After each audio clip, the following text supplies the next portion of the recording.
Good morning, everyone, and welcome to another one of our fantastic webinars titled Why You Need to Consider User-Generated Content If You're a Luxury Brand. My name's Andy Donaldson. I'm the founder and director of the Revenue Growth Agency. And with me, I've got the fantastic Danielle Gips, who's our agency marketing manager, who I'm going to pass across straight away to, who's going to guide us through the content. Thanks, Andy. Yes, so we're going to dive straight in. We've got quite a lot to get through in quite a short amount of time. So let's get started. So first of all, what is user-generated content? This refers to, it's quite a large umbrella, refers to basically any unpaid or unsponsored content from people in your network or your customers or your users. So it could be a tweet from a friend that you see about a really fantastic hotel that they've stayed in. It could be brands reposting Instagram stories from customers of theirs that might have attended an event. It could be all of that kind of stuff. And it's really a tool that brands should be using to empower their customers, but then also help build trust and authority with new audiences that they're looking to acquire. Really, why you should be considering luxury user-generated content, going back to the title of the webinar, it's because of this statistic. 79% of people say that it highly impacts their purchasing decisions. Consumer behaviors changed so much over the past couple of years alongside the rise of e-commerce.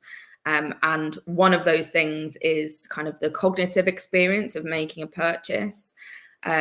Especially kind of millennials and Gen Zs are far more in tune with what comes across as authentic, and they don't actually want to be advertised or sold to. So UGC can be a really clever way of feeling a little bit more like real organic content, rather than like the Spielberg style Hollywood ad campaigns that we maybe were used to kind of 5 to 10 years ago.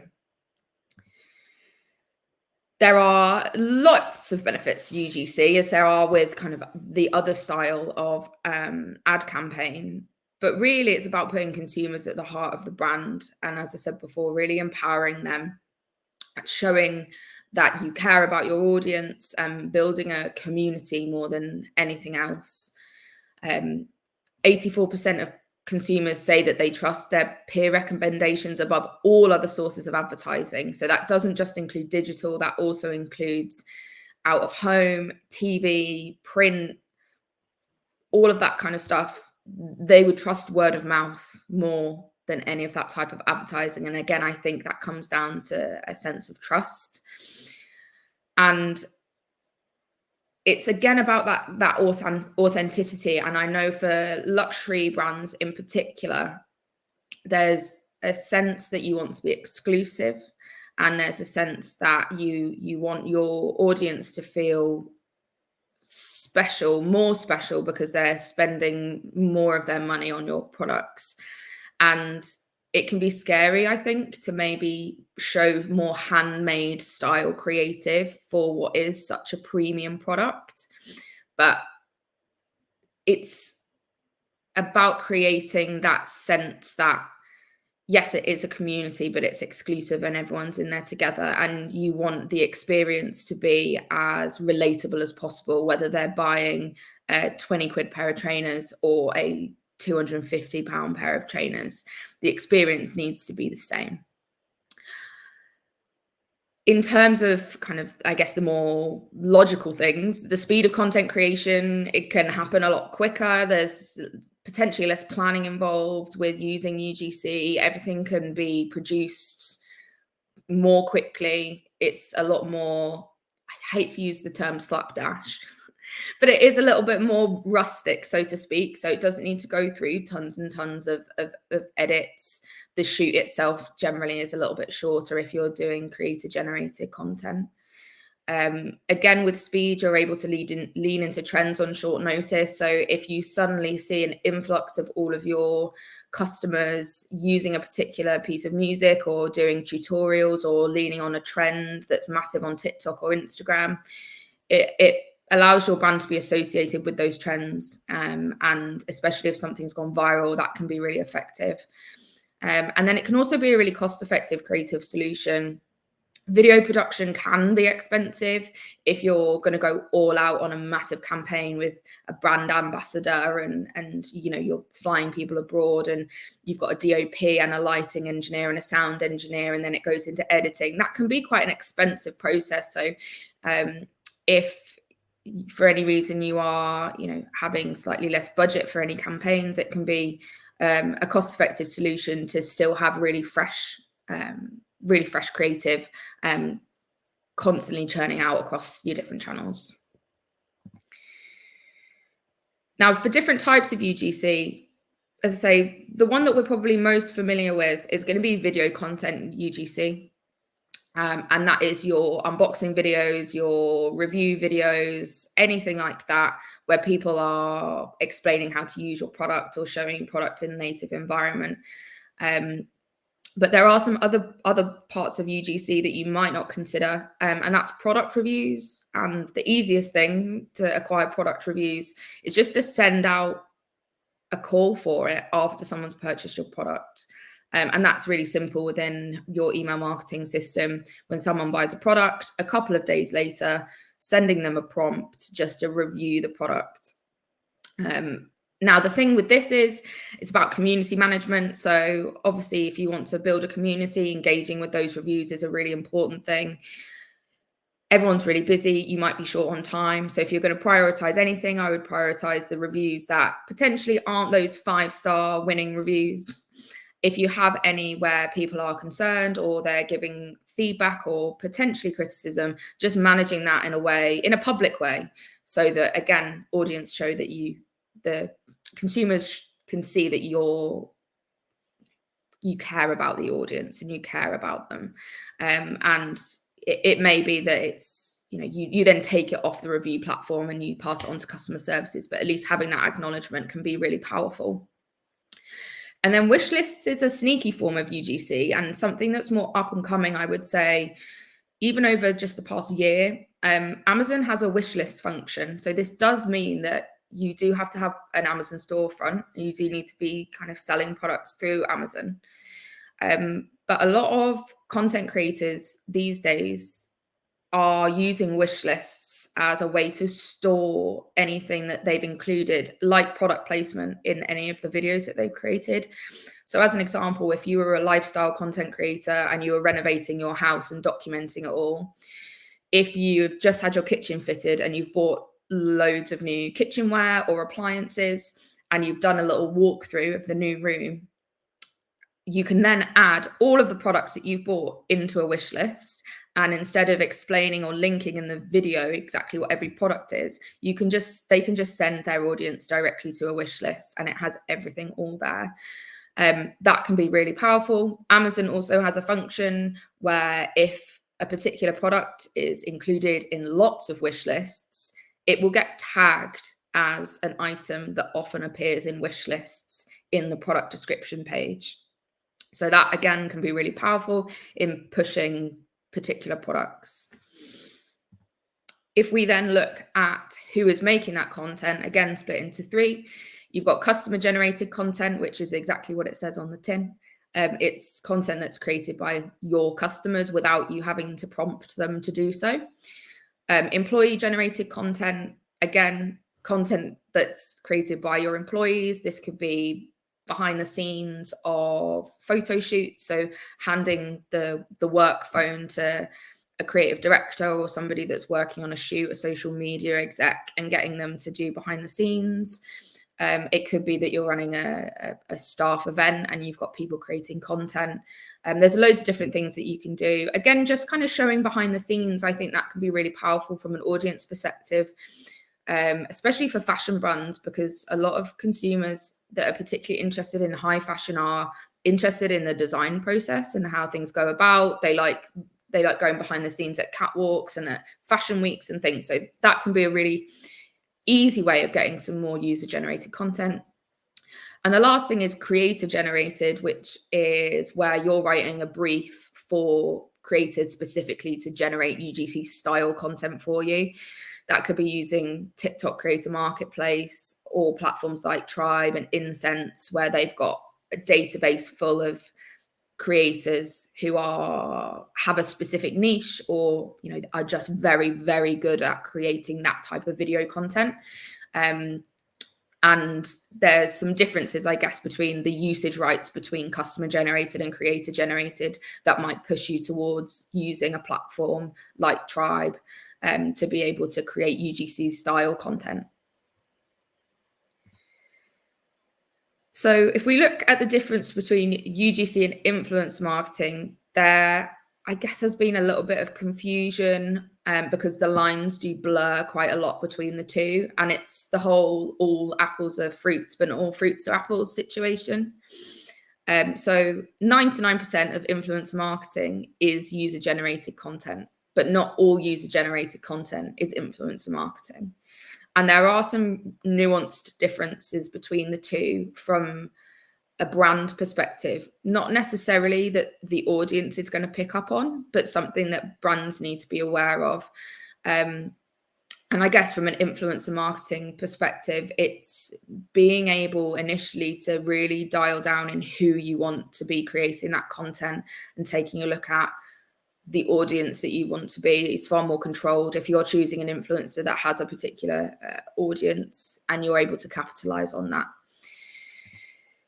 So here are a couple of other things that you just need to consider. There's no pros or cons or rights and wrongs with choosing between UGC and influencer marketing. They all have really good things to provide for marketing strategies.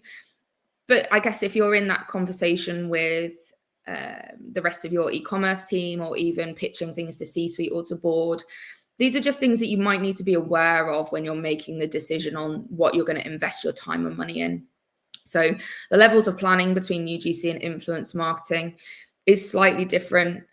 The briefs and the negotiations for influencer marketing might need to be a little bit more, not thorough, but just more well thought out, probably a little bit more well researched, because you are going to be using their audiences. So taking time to assess how much time you have for research and planning can be really important. UGC that's created by your customers is not mandated in any way. They can post whatever they want without any kind of regulations. So being aware of that. Again, influencer marketing, you have more control over what is said about your brand, whereas a customer, they don't really care. They can say whatever they want. So being aware of that, being aware of where your posts are going to be. So influencer marketing, you can, and even to some extent, creator generated UGC, you can choose which platform is going to be the most impactful for your brand, and you can target that particular platform, whether that be TikTok, Instagram, or even places like Pinterest. Again, with other forms of UGC, they can post what they like, where they like, and it's up to your community manager or your social media team to keep on top of where it is. And then IP or usage rights, again, can be negotiated with an influencer.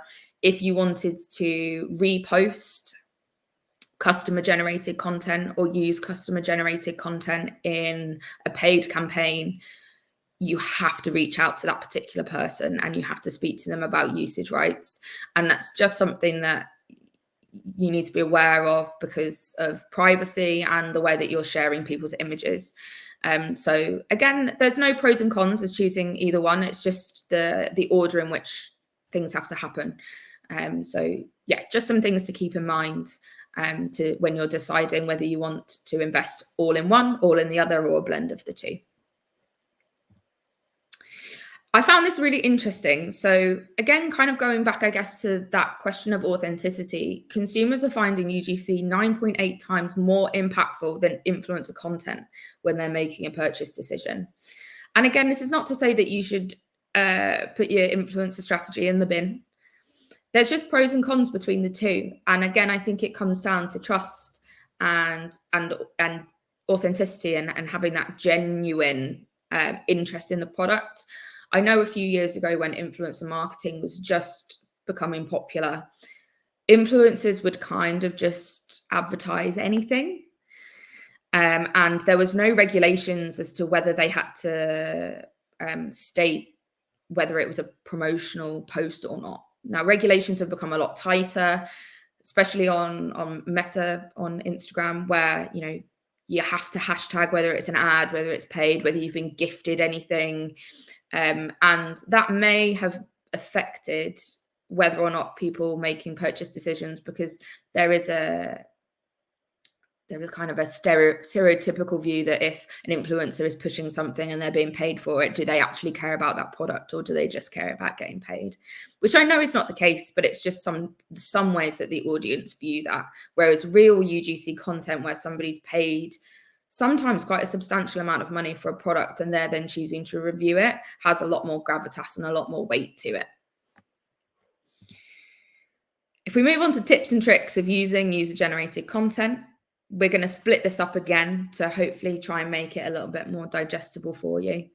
So for customer-generated content, the main thing is just motivating your customers to make some. And there's loads of different ways that you can do this. You can provide surveys for testimonials and for written feedback. You can do contests and giveaways in exchange for people posting about your products.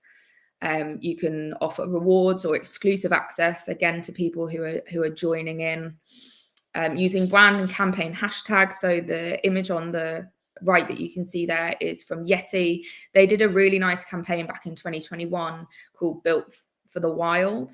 And they encouraged their customers to make content showing the products in nature and to celebrate nature. So they then reposted it. This is from Twitter. They then reposted loads of this really amazing content where the product is actually the tiniest part of the image, and the rest of it's about celebrating nature. And I think that's what made it really cool. And it was a really successful campaign for them. There's no harm in telling your customers what you want.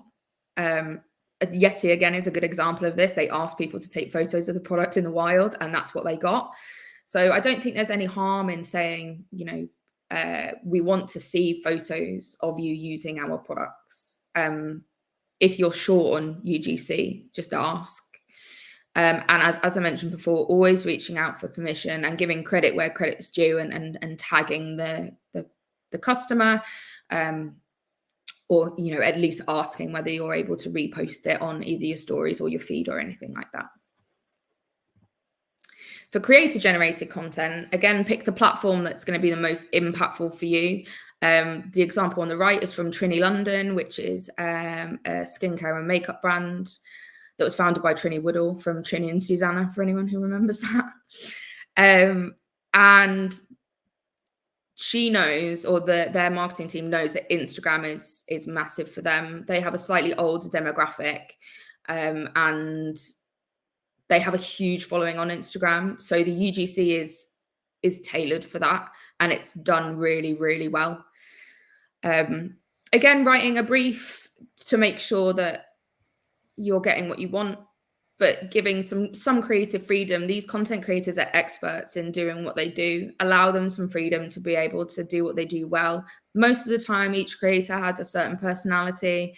That might be the reason that they have an audience, or the reason that their creative does really well. So allow them that freedom. There is nothing worse than sending a storyboard and a script to a creator, because you end up just getting like a robot video, and the audience can tell straight away that it's been scripted. So try and avoid that as much as you can. It's all about kind of fun and off the cuff style. So yeah, some guidelines and a brief, but keep it as brief as possible. Keeping content fresh is really important. So like any creative, whether it's UGC or not, creative fatigue is real.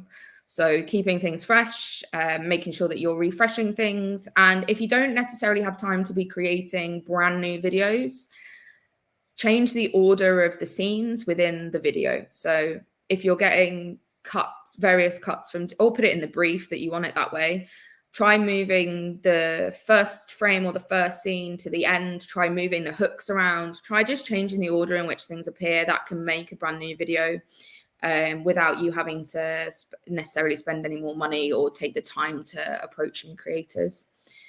And again, as I mentioned before, TikTok Creator Marketplace, Tribe and Incense are great third-party tools where you're able to upload briefs, almost broadcast it out to a lot of different creators, and then shortlist and narrow it down based on that. So if you're new to this, I would recommend, getting in touch with somebody, or at least just having a conversation with them and seeing whether or not a platform like that can be helpful for you if you are time poor. So I'm going to pass over to Andy now that I've talked enough, and he's going to talk you through just how we tend to use user-generated content when we're applying our strategy, our framework. Yeah, I think it's about going back to the core of marketing. Marketing is about messages and connecting messages together. And so when we work with a luxury brand, we put a framework in place that we call a very cleverly named revenue growth framework. And that's split into 4 segments: discover, build, storytell, and sell. And what we then do with this basic framework is we sit down with our clients and work out which bits of the marketing mix need to sit into each of these elements. So, for example, how are we going to use paid search to build an audience? How are we going to use paid search to then tell stories to our audience, to link messages together? And then the easier bit in this whole system is putting ads that convert traffic into customers, essentially. And quite a lot of brands don't have this in place. So it's worthwhile just having a think in your own businesses. Do you have something in place where you have a particular campaign within Facebook, for example, that is targeted purely at building your audience, or that is targeted purely at telling a story?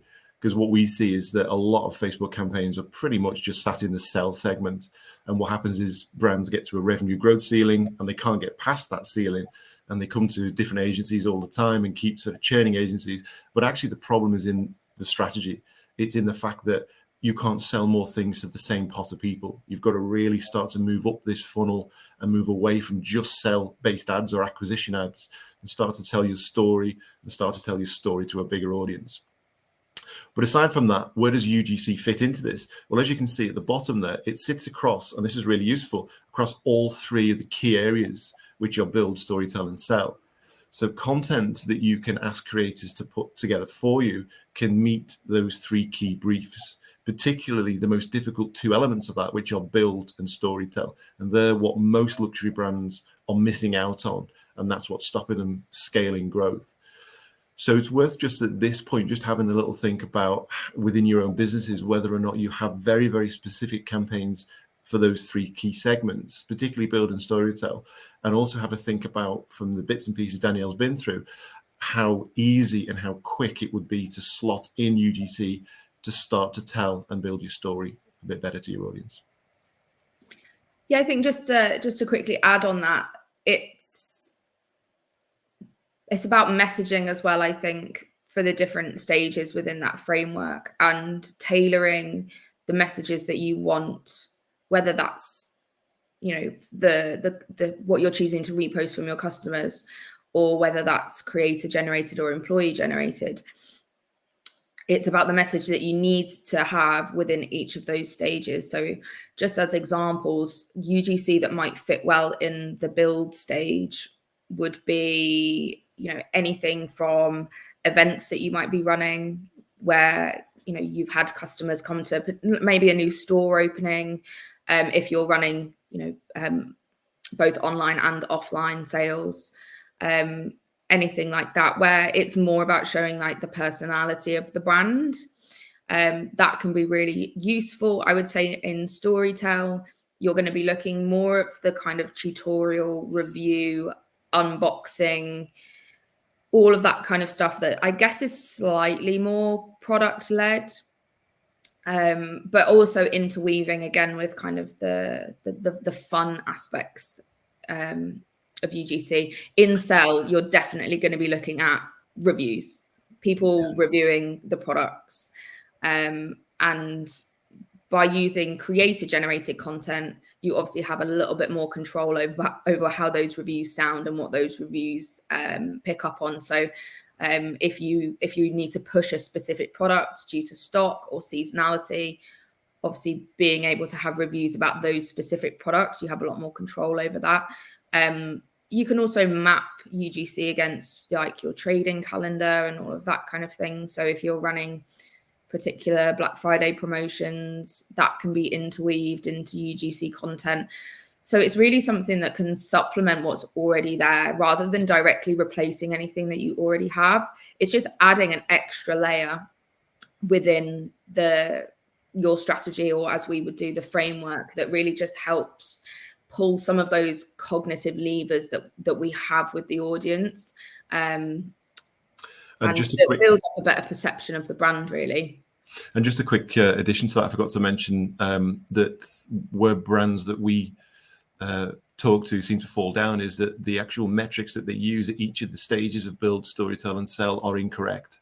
So, for example, if you're putting together UGC content and you are just looking at how many pairs of shoes that content has sold, kind of missing the point, really. So building an audience is all about things like views, clicks, and reach. So how many people of our specific target audience, which you would identify in the discover stage, how many are we reaching?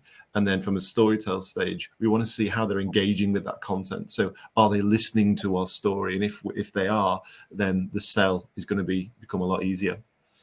And just conscious of time, Danielle, we've got about 4 minutes left. We've got enough time to run through some examples for the attendees. Shall I hand you back over and you guide us through those, Danielle? Yes. Now, I don't think these videos are going to play because of how we're broadcasting this, but we're going to follow up with all of the slides anyway to anyone that has attended. So I will just make sure to include links so that you can actually view the videos. But this is one of my favorite brands that run a lot of UGC, specifically on TikTok, and it's Fairfax and Favour. They are a kind of luxury, I would say it's like a classic English brand. It's that kind of heritage English product, more favoured towards women. They have some really, really lovely, you can't even see that middle one, I'm very sorry. Really, really lovely UGC. They do ascot outfit ideas. They've got the video in the middle is them packing goodie bags for one of their regattas that they were sponsoring. And it's voiceovered by an employee. So that's really lovely, a really good example of employee generated content. And then on the right-hand side would have been a really nice unboxing video, but you've just got the grid there. But if you can see the grid, you can see how none of that content is really highly produced.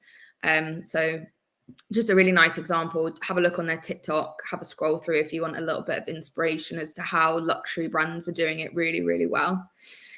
The second, again, none of these videos will play, is kind of where UGC started. Glossier were one of the pioneers of using UGC at the forefront of their campaigns, their social campaigns. These posts have been taken from Instagram. I would say that they're probably a little bit more prominent on Instagram just because it's been around a little longer. But they were one of the first brands to really start taking their customer generated content and using it as part of their marketing strategy. They have really nice joining store openings, people using products. The second from the left is a really nice video with a daughter and a mother both using the same product and talking about it. And again, from the grid that you see on the right-hand side, you can see how much UGC is being pumped into their channels. Although these are all organic posts, they do use UGC within their paid posts as well. So hop onto Facebook ad library and have a look at some of the paid content that they're using, because that's also really great. And last but not least is one of my favorite case studies for UGC, and it's the Dyson Airwrap. If you don't know what the Dyson Airwrap is and you just associate Dyson with Hoovers, they created a hair styling tool, essentially using the same technology that their little circular Hoover whirlwind things are. And it's a viral product. It's quite expensive. So any of these creators that you can see here, these aren't gifted. They've purchased the product. There are around 8.5 million organic tutorials and reviews of the Dyson Airwrap on TikTok. They haven't paid a single person to do any of those reviews. And some of these videos have got tens of thousands of views. But even if you think each of them only had 100 views, that's still whatever 8.4 times 100 is. It's a huge amount of reach for a single product. And if each product is retailing between £500 and £700, that's a huge amount of revenue that you're pulling in purely from UGC and managing that in a really great way. So hats off to Dyson. They've done a really good job. It comes down to the product, but they've done a really good job from a marketing perspective. That's taken us right on to 9:30, which means unfortunately we haven't had any time for questions. But if you do have any questions, obviously drop me and Andy either a message on LinkedIn, follow up via email, and we'll be happy to help out. And hopefully that's been valuable in showing you how powerful UGC can be and the different ways that you can use it and what you need to think about when you're implementing it into your strategy. Andy, do you have anything else? No, just thanks for everyone attending. I hope you found it useful. And as Danielle said, we'll follow up with the slides, so those videos will then work, which is obviously useful. And we look forward to seeing you on the next webinar we do. Cool. Thanks, everyone. Take care.